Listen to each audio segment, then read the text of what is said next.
Bonjour à tous. Alors je fais une petite vidéo parce que qui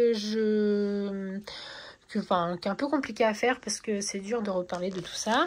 J'ai eu une erreur médicale à la PHP à la maternité de Port-Royal Cochin lors de mon dernier accouchement, donc qui devait être un moment de plutôt de bonheur, mais s'est retrouvé dans un moment tragique. Et bon, heureusement aujourd'hui je suis là, qui a été dur surtout aussi pour mon mari parce que et ma famille tout court, parce que il a fallu vivre tout ça. J'ai accouché du coup le 21 janvier 2021 et il s'avère que je devais avoir une simple césarienne.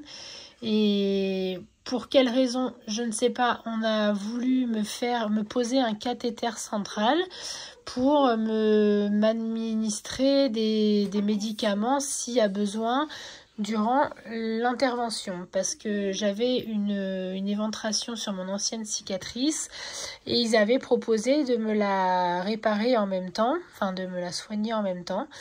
Et il s'avère que ça n'a pas pu être fait parce que au moment de poser le catécé, ils m'ont fait passer de l'air. Donc dans les tuyaux, ça se fait sous anesthésie locale. Et au final, 10 minutes à 15 minutes après, je ressentais des gènes, je toussais, j'étais vraiment pas bien, je me sentais partir. Et d'un seul coup, plus rien.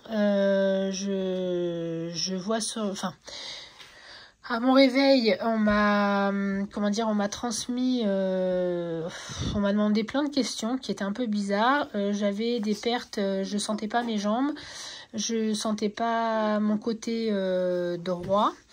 Et même ma main, tout ça, j'arrivais pas, j'avais du mal à serrer la main aussi. Et au final, on m'a transférée avec le SAMU, escortée par la police à Garches, parce que je savais pas pourquoi ils m'ont tout clairement pas dit, et ils ont dit à mon mari de pas le dire. Et c'est à Garches que la réa a dit à mon mari que il faut expliquer le problème. Du coup, j'ai été avertie que j'ai fait un arrêt cardiaque suite à la bulle d'air qui a été passée dans le cathéter. Dans le catécé, parce qu'ils ils mettent un tuyau qui relie jusqu'au cœur. Et ça m'a fait un arrêt cardiaque, donc ça m'a fait une embolie gazeuse. Ils ont été en relation avec plusieurs hôpitaux, bref, pour prendre des décisions de ce qu'il fallait faire sur ma situation. Ils m'ont fait la césarienne d'urgence. Mon mari a été mis sur le côté par les médecins parce qu'il ne pouvait pas assister dans l'urgence. Et est venu me rejoindre à Garches parce qu'il fallait que je passe sous un certain délai sous un caisson sous barre. Et donc là, vous voyez bien, ils le mentionnent bien, ils le reconnaissent bien, qu'il y a eu un arrêt cardio-respiratoire reprise après un massage cardiaque. Et à l'heure d'aujourd'hui, ça me fait plein de conséquences. J'ai osé aller déposer plainte parce que j'arrivais pas à en parler et je me suis mis dans un état où je m'étais enfermée chez moi. Sortir était la peur qu'il m'arrive quelque chose. Tousser était une phobie, aussi bien pour mes enfants que pour moi, parce que dès que mes enfants toussaient, j'avais peur qu'ils meurent tout simplement. Tout comme moi, ça m'est arrivé. Et j'ai réussi à les déposer plainte. Maintenant, ça a été long à le faire parce que fallait prendre son courage à deux mains. Et je remercie le brancardier qui a guidé mon mari pour tous ces moments un peu compliqués où moi j'étais pas du tout en état de quoi que ce soit, et même plusieurs jours et plusieurs mois après, voire une année après, où je réalisais pas concrètement tout ce qui s'était passé. Mon fils a eu des petites séquelles au début, des répercussions sur lui, mais après bon, ça va, aujourd'hui il est bien, il se porte bien.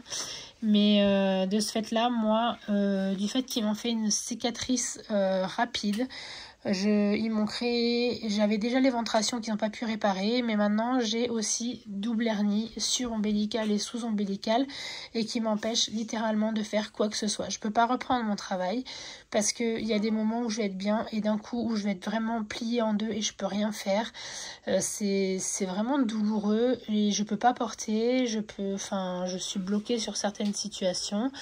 Et aujourd'hui, 2 ans après, on s'aperçoit que je fais des tensions des fois assez inexpliquées par des moments dans la journée, ce qui m'arrivait pas avant. Et depuis, je dois prendre un traitement qui aujourd'hui ne stabilise pas encore totalement les montées de tension. Je dois prendre c'est des cachets de tension, 2 hypertenseurs. Il y a du Candostone et du Lercanidipine. Des prénoms un peu compliqués, des noms un peu compliqués.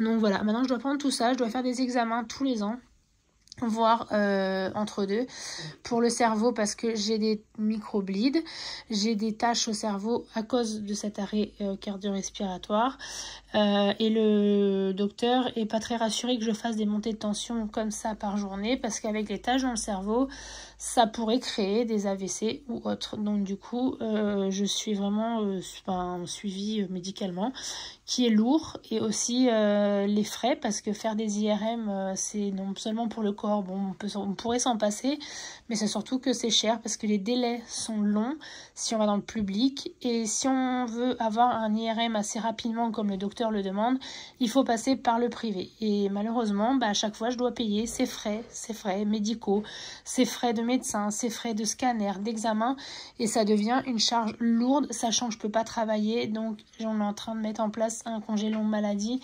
mais c'est pas encore mis en place, donc je perds du salaire. Ce mois-ci, j'ai touché que 275 €. Et au bout d'un moment, financièrement, ça suit plus, parce que et puis psychologiquement, parce que rester à la maison, ça va 5 minutes. Heureusement que je peux aller à l'école, et encore des fois, je vais à l'école et je reviens pliée en deux parce que je souffre. Et c'est fatigant, voilà. Et j'aimerais bien que la PHP reconnaisse ça, et s'il pourrait accélérer les démarches pour être indemnisé face à cette erreur médicale, ou si des gens connaissent, ou si des gens ont des